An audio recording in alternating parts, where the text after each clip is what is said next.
Sige. So, yeah, setup natin anong purpose ng ganitong klase ng open Zoom session.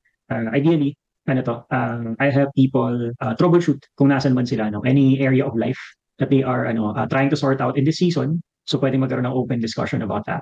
Kung meron kang any question, anything na need mo ng advice in, anything na figure out mo pa, and kailangan mo ng fresh perspective, other angle dun sa sitwasyon. No? So, pwede natin i-utilize yung space na to for that. Ayun. So, usually people come here na merong at least one thing that they're trying to figure out or resolve. Yun. So, open to. Pwedeng mag-chat o pwedeng, hindi, chat pa ba natin? Apat lang tayo dito. Mag-anonymous po tayo. Pero kayo, so pwede yung banatan, whatever's on your mind. So, Nina, Josh, and Gab.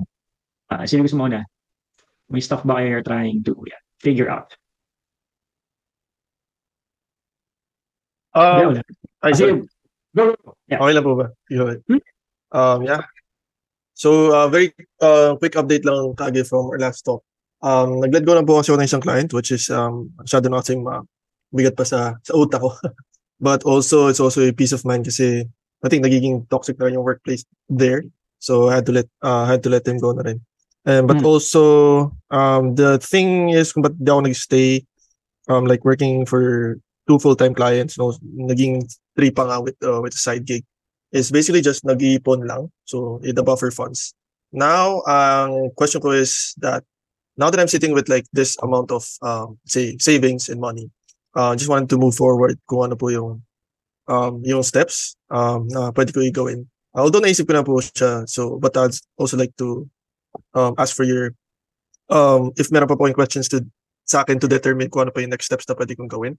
And basically yun po yung tanong ko is I'm just sitting with this amount of savings tapos di ko siya alam paano i-allocate to help me move forward. Right. So, dito po papasok yung system, the bucket system or the jar system. Basically, merong 7 na allocations saan ba talaga napupunta yung money na meron tayo. So, unahin ko na yung least important. Okay. So, yung least important na allocation is what we call fluff. Okay? I'm sorry po? So, fluff. F-L-U-F-F. Okay? Fluff. Okay. Pag sinabing fluff, ito yung napupunta yung pera natin sa hindi natin pinag-isipan, hindi natin namalayan, basta alam mo lang lumabas yung pera sa'yo tapos di mo na napansin. Okay? So, fluff is technically unplanned, untracked na cash flow palabas sa buhay mo. Okay? And to be more intentional with money, ang goal talaga is to reduce yung fluff cash flow. Okay? Yung fluff spending. So, as much as possible, you have a good idea saan na categories na pupunta yung money mo moving forward. Okay? So, yung other areas, no? So, simulan natin sa survival money. Okay? So, ito yung kailangan mo para mapay yung bills mo. Okay? Usually, that's Wi-Fi, tubig, kuryente, renta. Okay? Tapos, to survive, andyan din yung mga pagkain, gamit sa bahay. Okay? So, yung mga necessary para mabuhay ka let's just say, mabuhay ka lang kinabukasan. Okay? So, hindi naman kailangan mabuhay ng sobrang bongga. Okay? Just to survive. Okay? To keep yourself breathing. Yun yung survival. No? Now, kasunod din ng survival, okay? Yung growth funds. Okay? So, yung growth funds, ito yung nagpapalaki ng pumapasok na pera sa'yo. So, nag-i-increase ng income. So, anything na ini-invest mo in your skills, in your learning, in your network, or pwedeng nag-i-invest ka in something, part yan ng growth funds. Okay? Aside from that, meron kang maintenance funds. So, dito pumapasok yung pagprotekta sa'yo sa mga iba't ibang sitwasyon na emergencies, ganyan. So, dyan pasok yung emergency fund, dyan pasok yung HMO, yung insurance. Okay? So, kung may mga mangyari man na unexpected, then meron kang pangsalo, no? Pwede rin naman yung mangyari na unexpected accidents, ganyan. Pwedeng hindi sa'yo, no? Pwedeng for your loved ones or sa iba. Huwag naman sana, di ba? Pero yun yung category na yun, no? So, for maintenance or protecting kung ano yung meron ka. There's also your milestone. Okay? So, milestone funds, meaning ito yung so hiwalay ito na allocation. Not all people have those. Usual na basic categories. Lahat ng tao merong fluff. Lahat ng tao merong survival expenses. Okay? And then yung growth at saka yung maintenance, hindi lahat ng tao meron nun. Okay? Kumbaga, kung meron ka ng mga yun, medyo ano na, nagle-level up na yung financial and priorities mo, no? Pero hindi lahat ng tao meron. So, lahat ng tao may fluff, lahat ng tao may survival expenses, and then umuunti yung number of people that have growth and maintenance na na allocations, okay? And then mas onti pang mga tao yung sa mga kasunod, no? So, there's your uh, milestone allocation. So, ito yung certain percentage of what you have na pang-celebrate ng so yung isang purpose is pang-celebrate ng something na na-achieve mo, kaya siya milestone. Or, uh, punta ka na sa next chapter, transitioning ka sa next chapter of your life. So example, you wanna get married, or kung kasal ka na, you wanna have a kid. Okay? So may mga expenses na ano yan, na nakasama doon. Pero most people, kumbaga pag nandyan na, tsaka na lang nila gagawa ng paraan, no? Tsaka na nila gagawan ng plano, tapos bubunuin nila yung kailangan na cash flow for that. Ideally, if may excess cash ka, a portion of that goes to specific milestones na in your life. Either, so pag na-achieve mo na yun, may panggastos ka na dun. Example, kasal. Okay? Kung plano mo talaga married, then dapat nag-iipon ka na sa kasal. Kahit nga wala ka pang jowa right now. Alam mo yun, parang paunti-unti may allocation ka na doon. Kung may excess money naman talaga about survival, about your growth, tsaka maintenance needs, no? So, and then, so that's milestone, basically celebrating mga achievements o kaya preparing for transitioning. Okay? Paano kapag tatlo asawa? Well, problema mo na yan, bro. Pero, pwede ipunan mo bawat isa. Pero, yun nga, problema mo na yun. The idea though is, yun lang, you're preparing for yung mga ina-anticipate mo na you will transition in. Okay? So kung magmamigrate ka sa ibang bansa, it's part of it, di ba? Kung mag-shift ka ng career at one point, pag yung edad mo is this na, then that's you prepare funds for that. No? As long as may excess. Hindi naman kasi sa lahat ng season, may excess tayo to allocate for something. Kung merong excess, it's good to allocate something for something na anticipate mo naman talaga in the future. Yeah. And then there's your charity funds. Okay? So ito yung para naman sa pagbibigay.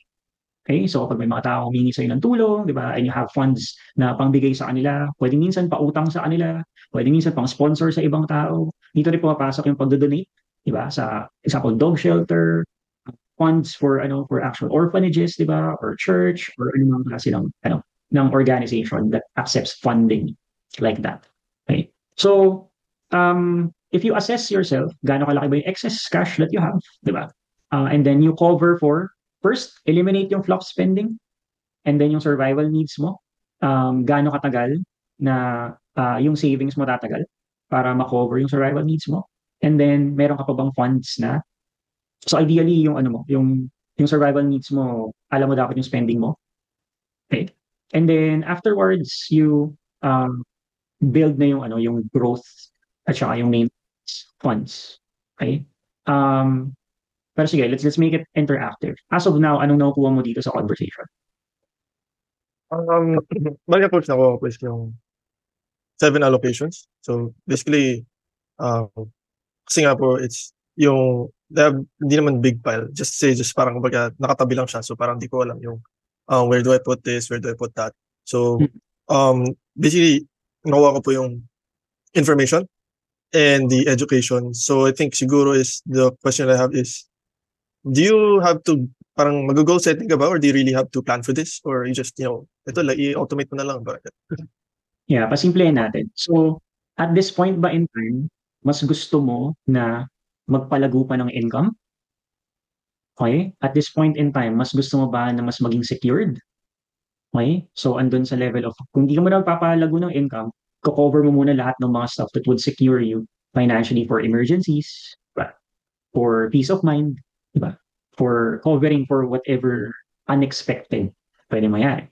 Okay, so there's increasing your income, there's improving your security, okay? Financial security. Okay. And then, meron din namang side na mas magbibigay ka ba sa ibang tao. So it's basically earning, okay? Earning, saving, or giving. Okay? So tatlong modes na ano ba yung mas trip mo sa buhay right now. Pwede rin namang sabay-sabay yan and by percentages mo lang na-allocate. Diba? So parang, okay, I can give pero up to this point lang. I will save pero up to this point. I will invest so that I can earn more income up to this point. Okay? Pero tatlo lang naman talaga yung modes by which we're relating to to money and how to handle it. Yeah. Ayan, spending. Spending, pero lahat ng pera is lahat ng pera is meant to be spent. Yeah. Minsan dinedelay. Ang savings is basically ano lang siya eh. Ang point of view ko sa savings is procrastinated income or expense. So delayed lang siya na income or expense. Yan. Why? Kasi some savings can be used para maging investment. So it can earn income. Some savings can be used para i-spend for something. So na-delay lang. Nag-ipon ka lang muna bago mo in-spend something. So mas nasan yung mode mo ngayon? Mas gusto mo bang tumodo pa sa pag-increase ng income, improve financial security, o mas maging charitable na tao? It depends. Okay? Pero sa sagot mo doon, mas makikita mo na rin saan ka dapat mas mag-allocate. That makes sense. Yeah. Ooh, thank you, bro. Well, for different people at different seasons. Magkaiba kasi kapag single ka pa, iba kapag may asawa ka na, iba kapag may anak ka na, may other demands, di ba? And responsibilities to fulfill. Ang main suggestion ko, di ba, single ka pa bro, di ba? Wala pa, Yes, bro. yeah. Tatlo Pero, lang po yung joke. Yeah, tatlo yung dinidiscuss. Joke lang po. Recorded naman to eh. So, yeah. Ano pa eh, malaki pa yung magbabago sa priorities mo moving forward as you progress in life. Yeah. So, kapag nandun ka na sa point na, like, siguro kung, if you would get married, mag-iiba ulit yun, mag-shift ulit yan. Magre-reallocate ka na naman ng percentages mo dun sa allocations. Pero kapag may anak ka, mag-iiba ulit yun. Kung lumipat kayo ng bahay, like kami, lumipat kami ng bahay ngayon sa Bacolod. Well, actually, yun, nakakatuwa yun kasi sa Bacolod, 40% less expenses eh. So 40% richer na kagad ako pag dating ko dito. Kaso ang sasarap ng pagkain, so parang pati 40% yung weight ko dumadagdag. Pero ayun nga, think of it as yung allocations ay guidelines, hindi rule book. And okay lang din na kung nag-iiba yung desire mo, kung feeling mo season to of earning, tapos let's say next year, mas season of financial security, okay lang mag-shift yun. Okay? So guidelines lang tong mga to, hindi siya tipong may one size fits all na yun dapat yung sagot sa lahat ng tao sa lahat ng season. So mahalaga yung context ng buhay mo. Tsaka ano yung trip mo talaga in the season. Basta ikaw yung nagde-decide. Hindi ka nadiktahan lang ng ibang tao, hindi ka na-impluwensyahan lang, hindi ka napilitan. Kasi mahirap panindigan din kung yung metrics ng ibang tao yung masusunod for your own, for the money, hard-earned money that you are earning. Yan. Sabi ni Ronald, kasama ba dito, Miss Nina, ang play jar? Yes. Technically, yung play jar gosh, 6 lang itong sinabi ko dito eh. So, yun yung pang-7. Okay? So, ay nasa entertainment. Okay? So, ang play jar ay nasa entertainment. So, very crucial. Sorry, nakalimutan ko. Alam ko, nasabi ko na yung 7. So, yun ay for, let's say, manicure, pedicure, foot spa, punta ng Disneyland, subscription sa Netflix, diba? So parang mga ano yun, beyond the survival needs, pero it adds to your quality of life. Okay? For your hobbies, for mga get-together, mga biglaang road trip o food trip, mga ganun. So it's beyond survival, but it improves your quality and experience of life. Okay? So may allocation din for that. Some people can be so strict na delayed gratification talaga na sobrang hindi next time na ako kakain ng McDo kapag mayaman na. So I mean it depends from person to person. Pero matitest mo naman kung hanggang saan yung threshold mo. Kung kaya mo magtiis for 6 months tapos 'di ba on the 7th month, first day ng 7th month naglalaway ka na for twister fries. Bumili ka na ng twister fries, 'di ba? Kaysa pero baka seasonal lang pala yung twister fries. So baka wala na at that time. Ayun. Okay, may other... I-track ko to. Parang tagal ko nang hindi nag-session na open session lang. Kailangan ko palang i-track yung chats. Anyway, yeah. So, since it's an open session, so pwede kayong magtanong ng anything you're trying to sort out. Yeah, pag-uusapan lang natin. We have 38 minutes. Tama, 38 minutes. Yan, may mga familiar faces dito. Nakakatuwa. Pero hindi pa pala familiar faces kasi hindi pa kayo naka-video on. So, familiar names pa lang pala. Okay. Sige, so anything that you're trying Grabe to sort magpaninig. Nice to see you, Nats. It's been a while. Ayan. Sige, so if you have anything lang in mind na gusto nyo pag-usapan, pwedeng, kahit ano, really. So this is just me, ano rin, getting my rhythm here in Bacolod to do more relaxed sessions like this. Bukas ng 9 a.m. gagawin ko ulit to. Yan. Tinetest ko lang talaga yung, ano, yung webcam kung bago. So, yeah. Nats, go ahead. Ay, hindi sasabihin ko sana ano, ang liwanag sa kasi yung dati mong location sa QC, 'di ba, parang ano siya, ano 'to? Nasa room, ganyan. Iba yung mood. Dito parang Yeah. mas brighter. Sobrang aliwalas nga dito kasi ang aga ko na nagigising dito. So, Yeah. yeah. Good change, good Anyway, change. Go, go. actually hindi ako ready, sorry. Hindi Okay ko, lang. um, You do you. money ba yung topic? Sorry, nag-join lang ako kasi nami-miss ko kayo. So, It's actually anything under the sun. any Yeah. Hmm. So sabi ni Kage kanina, 'di ba? Kapag may changes in family, parang the money changes too. And I can feel it kasi we're planning to migrate to Spain. And so yeah, actually, okay. Kinabahan ako kasi may meeting ako with the immigration lawyer mamaya. Kakaalala ko ano na time na. So nagka-calculate ako. So sanay kasi din ako mag-budget na eh. Parang ever since I was 18 years old, sobrang ano na ako, disciplined na ako sa finances talaga. Like in 2 years, nakabili ako ng house as a teenager. I was really disciplined. And then, share ko lang, kasi syempre I got married and I had kids. So talagang nagbabago yung finances as you parang mature.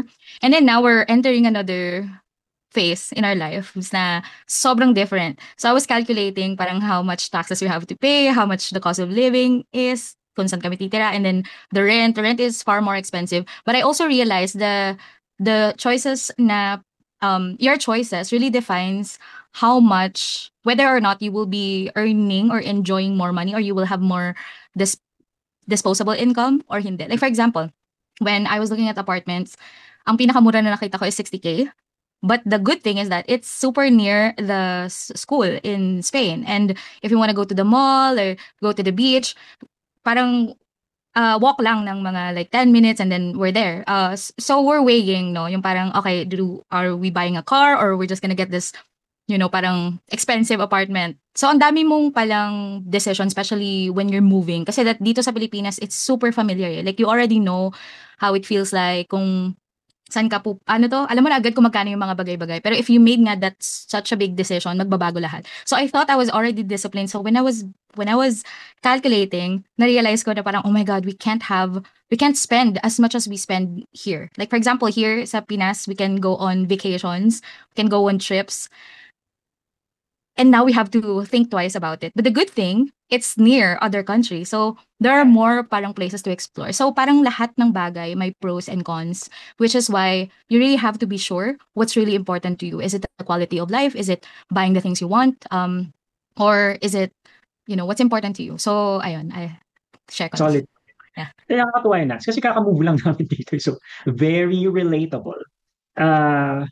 Kakabili lang namin ng gas cylinder kahapon. 6,500. So, isip ko, sa Manila 2K lang to ah. Bakit dito 6,500? Tapos pagdating ng gas cylinder, ano siya? Blue and green, tapos parang may plastic cover pa siya. Tapos eco. Ano yan? Easy, yan yung safe, na gas, yeah. Easy gas pala. Pati ko parang, kaya parang 6,500. Parang, so, parang ano, parang wala na. Feeling mo hindi nasasabog yun ever. Okay? So parang, yes, safe na ako at buong angkan ko, ganyan. May mga ganun, pero walang ibang provider na malapit sa amin na cater. So, if the budget was just, diba, yung 2K lang, and then walang spare, wala pa kaming gas hanggang sumweldo ulit, parang gano'n. So, that's the idea. So, marami pang mga gulat factor, aside from the things na-anticipate mo na sa paghandaan mo na sa pag-ipunan. Kapag nandun na mismo, it's gonna be a way different experience pa. Pero same concept to with all transitions. Lahat ng transition will consume resources, both the resources that you have prepared for and the resources na you haven't prepared for. Tapos, ang Wait, setup... question pala ako, sorry, Kage. Baka mawala sa isip ko. Speaking of that, 'di ba, when you're in the middle of changes and you have a business to run, syempre that is, and ngayon ko lang naiisip to, nakakatawa, no? Parang, no? So, question, kapag may changes na ganyan, how do you normally balance both personal, finance, and business? Right. Yeah.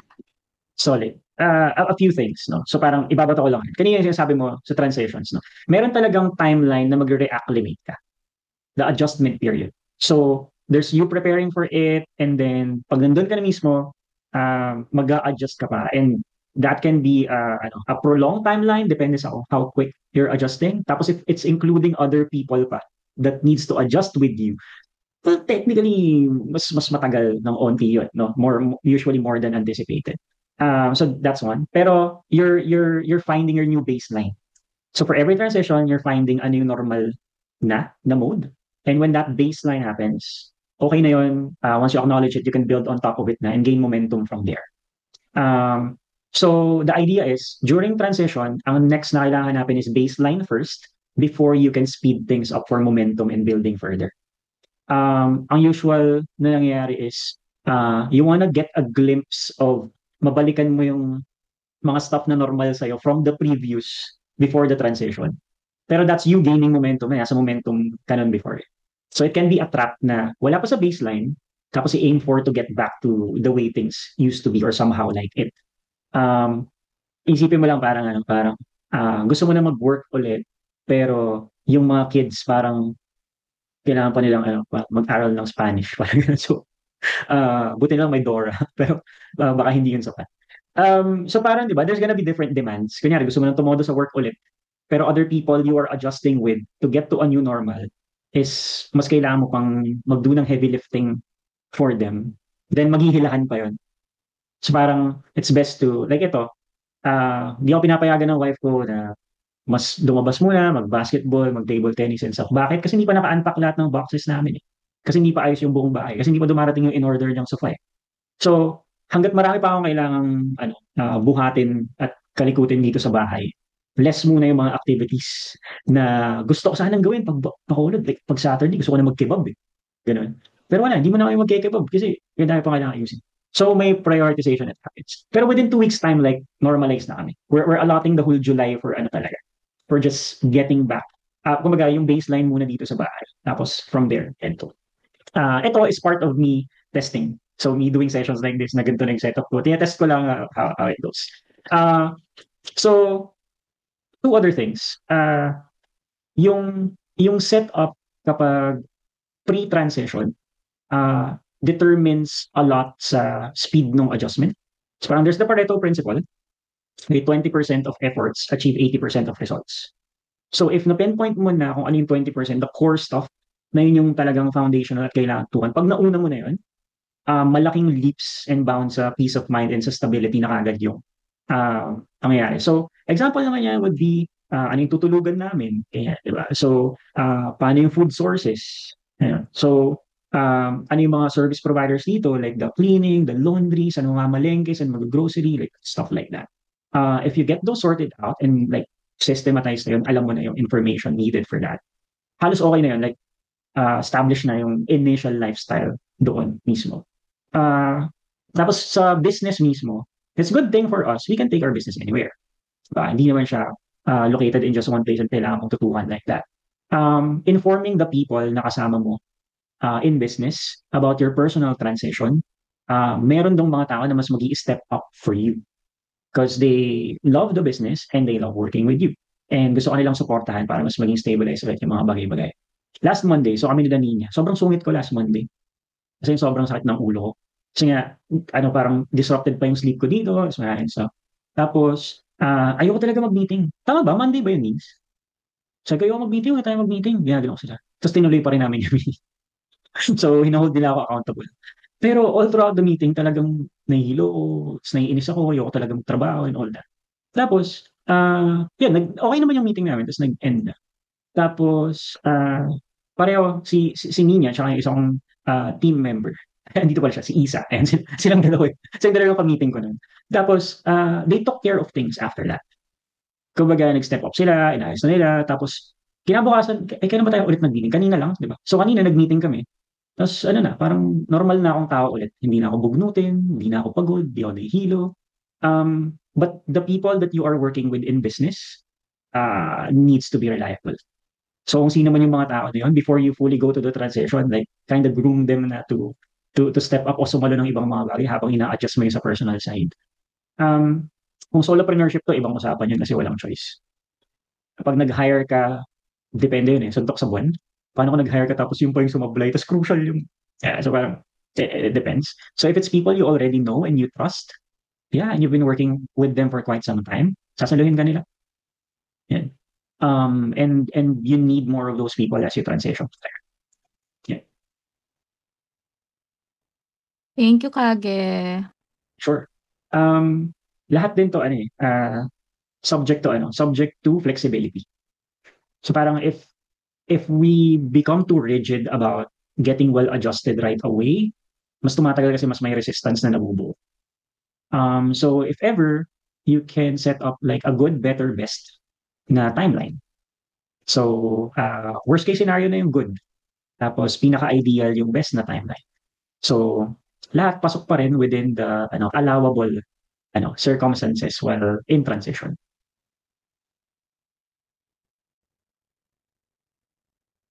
Ayun, may follow-up questions ba from the group? Anything na nakarelate kayo with? Anything na gusto nyo i-sort out?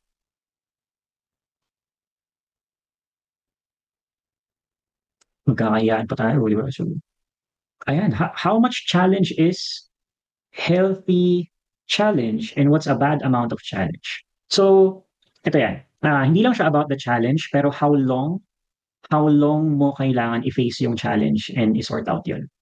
Okay? So even if it's just a little amount of challenge, but it takes, parang prolonged naman yung timeline na yung challenge na yun stays within your life, it can still be harder than it seems. Okay? So when you're looking at level of challenge, ideally it's just, yung tawag dito is +1. Okay? So yung baseline mo is 0, and then you're looking for challenge na a little higher lang than what your capability can handle. Okay? Yung tipong, if you ask someone who's more experienced than you, you're 3 questions away from figuring it out. Okay? So if you're gonna ask for help, tatanungin mo lang yung, mga 3 question lang, tapos okay na, kaya mo lang i-sort out. You're just looking for some information or support. Ay, ganung level of challenge. That's healthy. Kayang-kaya nating kahit prolonged period of time, pero ganun lang yung level of challenge. It sets us up for continually growing. Kasi na-stretch yung limits ng capability natin, pero not too much. Not to the point na na-stretch ka na, na-drain ka pa. Okay? So, what you're looking for dun sa amount of challenge is, yun nga, +1 lang. Okay? And then, what's a bad amount of challenge? You're looking at the drain. So if you take on a challenge and it takes a longer time for you to recharge bago ka pwedeng humarap ulit ng iba pang challenge, hindi na healthy amount yun for you. Okay? Of course, malaking subject dito yung capability. Our capability grows through experience. Okay? So kapag less experience pa tayo, then mas less capable pa din tayo. So iba-iba yan. Pwedeng yung challenging sa ibang tao, pwedeng yung +1 sa'yo, +5 na pala sa kanila. Pwede namang yung +3 sa kanila, +8 na sa'yo. It just depends on experience. And yung experiences, may mga areas pa yan. Okay? So, example, for mothers, there's a different way for you handling kids. Ako, pag nagkaanak ako, malamang, paano ba? Yung asawa ko, ano to eh, laging buhat to ng mga baby ng mga kaibigan namin. Parang nanghihiram siya lagi ng mga baby. Tapos nakakatunog lagi sa kanya. Kasi medyo ano siya, medyo malambot din siya. But the idea is, pag pinahawak ako, I would refuse. I can't hold babies. Okay ako pag toddlers na. Yung pag tumatakbo na, ganyan. Kasi nag-preschool teacher ako dati.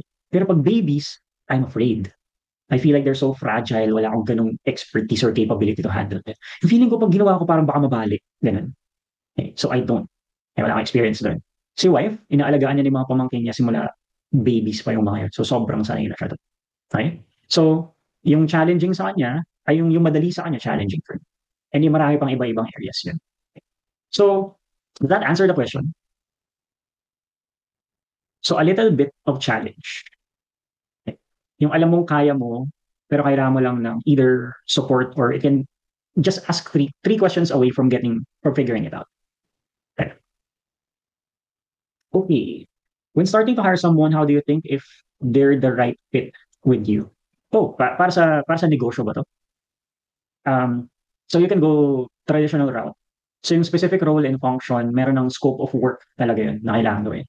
So yung specific title that you're hiring for, pwede mo nang ma-pinpoint ano yung mga dapat ginagawa. So you can imagine on a daily basis what it looks like for that person to be productive within the company. Kapag nagagampanan niya yung mga kailangan na tasks and all. Of course, lahat ng mga tasks na yun, meron ding specific purpose. Merong naiaambag dun sa kabuuan na targets or goals of the company. So that person becomes one important part in fulfilling that goal as long as ginagawa niya ng maayos kung ano yung mga nakalagay sa tasks. And then there's also that's a professional side. And then there's also the personal side. The personal side is more attitude, more character, human skills, essential skills, people skills. So how the person communicates, ano yung confidence level niya, paano siya mag-respond in crisis situations. Yeah. So, etong mga stuff na to, highly dependent yan on you as the business owner, okay? And then ano yung synergy na hinahanap mo within your team members? Paano mag-fit yung culture, paano mag-fit yung values, the way that they work together, okay? If you're a first-time founder, mahirap. Kasi yun lang yung first exposure mo sa pag-build ng team yourself. You will be bound to make mistakes in choosing who to hire. Okay? I'm saying that kasi kahit gawin natin lahat ng pwede nating gawin, hindi ibig sabihin immune tayo from having a hire na hindi talaga sulit. Okay? O pwedeng sa simula okay, tapos hindi na. Meron din namang other side na sa simula hindi okay, tapos eventually nag-give up. Ibang ano pa yun, yung management side, ibang topic pa yun. Pero if it's just getting the right fit, at the very least, kaya niyang gawin yung mga tasks for that role and function. Pangalawa is pasok siya dun sa initial character and attitude na makakapag-work together sa inyo. Yan. And then you can groom from that point onwards. Pero pwede ka pa rin magkamali. And you have to allow yourself to make mistakes, lalo na if it's your first time building a business with a team. It can be devastating though. Okay? It can be hurtful, it can be, kumbaga, disappoint ka, may ganun talaga siyang side to it. But what I saw, mas magiging madali if kung meron ka ng pwedeng obserbahan. Okay? Like example, if you're part of a team, okay? So kunyari, as a freelancer, diba, you're working with your clients, you can get a good idea of how team synergy works by looking at the composition of your client's team. Assuming na okay yung team with the clients. Pero kung hindi man, at least nakikita mo na yung anti-role models, what not to repeat. Diba? So kung sakaling it's not working, diba, tapos yung systems magulo, ito yung mga dapat kong iwasan if I'm building my own team. Okay? Either way, it can be helpful, it can be beneficial. So, you don't always have to learn by experience lang, building your own team, tas lahat ng learning mo dun lang manggagaling. You can also observe and then siphon learning from the experiences of those you work with. Yeah. If you can be part of different organizations, ganyan, and ask a few questions about the team composition and stuff, role models and anti-role models, like, lista mo yung mga na-obserbahan mo. Mabubuo mo rin kung ano yung mas ideal para sa'yo. And then that becomes a filter for anong klase ng character for people that you hire. Yan, yung pwede mong gawin moving forward or isip. May follow-up questions ba doon? Okay. Vetgags, hindi lang challenge itself, but also yung span. Yeah. You can, so parang just going back to the challenge question. You can set a timeline to figure it out. It's along the lines of, kung sakaling tumagal to ng gantong timeline kasi hindi ko pa rin nasusolve, yung tipong pagod na ako sa gantong timeline. Pagod na ako, ayoko na nito, sawa na ako sa gantong problema by this timeline kung hindi ko pa siya na-solve sa timeline na to. Right? That means you're setting a stopgap. Kapag umabot na sa point na yun o papalapit na sa point na yun, well, you need to switch up the way that you're doing things. Kailangan mo na humingi ng tulong, o mas kailangan humingi ng tulong kung humingi ka ng tulong beforehand, o baka sa maling tao ka pala humingi ng tulong, di ba? You may need a different support system, a different kind of knowledge base to explore para ma-figure out kung ano yung challenge na yun. For me, there's usually, a 2-week to a 2-month time frame. So, depende sa klase ng challenge that I am taking on sa buhay. Nagsaset lang ako na, pag di pa ito na-solve in 2 weeks, wala na. It's either, ipapasa ko na yun sa iba.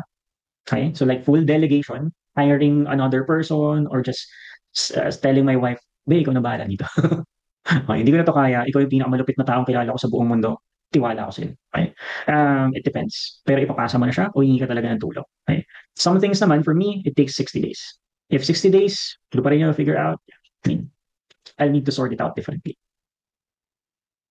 Ayun. Okay. Sige, we have 12 minutes. And me and my partner po was involved in a car accident last year. I'm sorry to hear that, bro. She was injured to a point na need niya ng surgery. Okay. Required assistance. Kasi po sa best friend, the agent niya to file a claim. But the explanation sa amin is through reimbursement pala yung pag-file ng claims.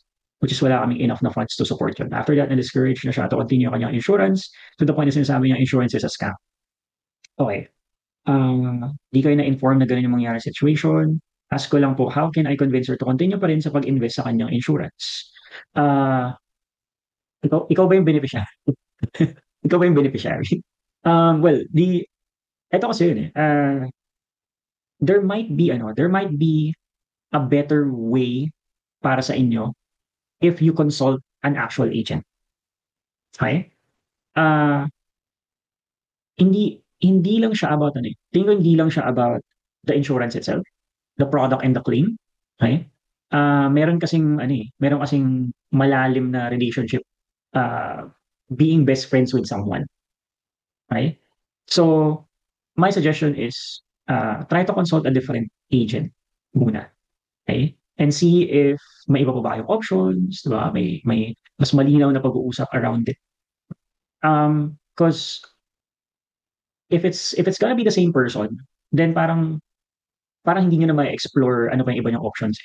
Okay? So my suggestion is to talk to another agent at this point. Now, kung gusto mo na ma-convince siya na continue pa rin mag-invest sa insurance, that's actually a personal choice.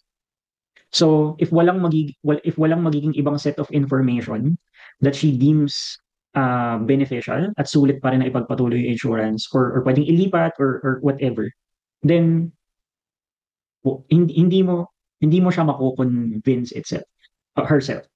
Okay? Kailangan mo ibigay sa kanya yung options tapos siya yung mag-decide for herself. Yeah. Meron kasing hurt, merong disappointment, merong offense dun sa whole situation, and baka nga din dun sa person pa itself. So, you gotta switch the landscape by which na pag-uusapan yung same topic. Yeah. Sinasalo mo ba to, bro? So, parang ikaw muna yung nagbabayad. Okay. Kasi nga nanghihinayang ka na baka syempre, kung mako-forfeit kung hindi magpapatuloy, okay. Gets. Consult another agent. Okay lang yun. Okay lang yun. Even if ikaw lang muna, even if hindi muna siya kasama sa usapan, consult another agent to see what the options are. Okay? Yeah. Any other thoughts from the group? May gusto ba yung pag-usap? Sort out? Yeah, all good, bro. Sige, so I'll just do a quick announcement. Okay? This is something I'll do again tomorrow. So that's 9 a.m. Open naman siya for everyone, even for your friends and family. So just random talks, discussions about different circumstances in life. I believe we're all more connected than we realize. And meron ako na role na pwedeng i-play in your life. Yeah. So that being said, invite ko lang ulit kayo for tomorrow kung sakaling free kayo. And I'll do this until the rest of July. So every Thursday, 4 p.m. and every Friday, 9 a.m. Yeah. So it's a way for me to get in touch to the people in our common circles and even beyond if meron kayong mga gustong hatakin for sessions like this. Yeah. I'm also in the process of optimizing yung Life Systems. So for those of you who don't know, Life Systems is basically the brand that I'm building for my programs, coaching, and mentorship. And it's basically just helping people figure out anong frameworks na pwedeng mag-work sa kanila in this current season of life. And hopefully, diba, if they get that sorted out, they can share yung frameworks na yun sa iba pang mga tao and we can create a better world moving forward. Yeah. So, ang goal ko sa Life Systems is just to, sa ngayon, just narrow down on helping fellow Filipinos. I feel like marami sa atin with the fast-paced world that we're living in, parang nangangarap tayo, but at the same time, natatakot tayo habang nangangarap. and yung ganong cycles, I hope I can help people na pwede bang mangarap lang and at the same time, unti-unting we figure out how to deal with the fear so that we can really pursue the dreams. Every dream will have a cost, but the costs don't always have to be paid alone. Okay? So ako, part ng pangarap ko is tulungan yung iba pang mga tao na mangarap and i-pursue yun. So I just want more people in my circle na pwedeng makasabay dun sa journey. Yeah, so I'm building stuff moving forward to create more of a community around life systems. And then, yun, yung mga stuff na pinaprepare namin, I guess we'll just inform about it over time. But yeah, I appreciate yung oras ninyo this afternoon and lahat pa ng future interactions natin. If may mga hindi kayo nasabi dito sa call na to, pwede naman ako i-PM. My inbox is open. Yeah, messenger. Or pwede rin email, kage@harryarsing.com. Kasi yung messenger minsan sumasabog sa dami ng messages. Pero may unread message na ulit yung messenger. So, pwede nang balikan yung mga hindi ko pa agad nababalikan na message. Ayun. May pahabol mo ba na question before we hop off for this afternoon? May final question ba from going once, going twice, sold? Pahabol, coach. Sige bro, banatan natin yan. Go, JV. Sige. As pahabol na question, ano yung parang one-liner mo, yung stage mo ngayon na, ayan, you're testing things out. Nabanggit mo kasi na pwede naman mangarap na hindi natatakot. Ano pala yung pwedeng alternatives na pwede? What kind of feeling? Yung magandang kasama habang nangangarap. Ganun. Cool. Sanay na tayo dito. Okay? Pero it's a very Pinoy thing. Okay? And sometimes it's also branded as toxic. Okay? But it's a very natural thing sa atin culturally. So hindi to basically this is unpopular opinion. Okay? And with all the self-development yung influence ngayon sa Pilipinas ng lahat ng self-development stuff pero galing sa western side of the world, first world country mindset. Okay, lahat ng self-development stuff na yun, it seems to me pinapatay niya yung natural na capability ng mga Pinoy para mangarap at mag-self-develop. Okay? So, to answer your question, it's basically mangarap ka para sa ibang tao. Yan. Yung influence ng self-development from the western side of the world, from the first world western side of the world, is more on the self-love dynamic. Okay? But Filipinos, even historically, community talaga tayo. We are socially bonded. Hindi tayo independent. Hindi tayo pag 18 years old na lalayas ka na sa bahay tapos magtrabaho ka ng sarili mo. Okay? Tayo yung tipong nuclear yung family and we stay, di ba? Magpipinsan sa isang compound tapos magkakalapit. Okay? That has its own pros and cons, pero that's the most natural way for Pinoys, no, majority of us. And the idea is parang mas naging solo yung pangangarap natin because of the influence of the first world self-development industry. Okay? Kailangan nating bumalik sa pangangarap para sa mga taong mahalaga sa atin. Yan.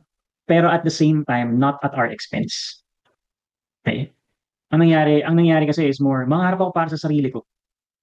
Pero at the same time, dahil wired tayo to be social and mahalaga yung family and all that, parang mas pinahirapan lang natin yung sarili natin in trying to reach personal goals kasi naging kompetensya yung other people in our life or yung social circles. Yun. Hindi gagana sa atin yung yung parang cut off mo yung mga kaibigan mo kasi hindi sila nagto-talk about investments and business and cut off mo yung family mo kasi it's a very weird thing that we have tried to embrace pero ang daming drawbacks nun. So my suggestion is kung gusto mo mangarap na mas walang takot, hatakin mo lahat ng mga taong mahalaga sa'yo na mangarap as well. Sabay-sabay kayo. Yeah. And it's not gonna be easy but it's still gonna be more worthwhile. Yeah. And that's our time. So, thank you, coach. Yeah. Thank you, bro. Really nice question. Yeah. Maraming salamat, everyone. And yeah, I'll be seeing you. Cheers. Take care. Thanks, Kage. Bye-bye.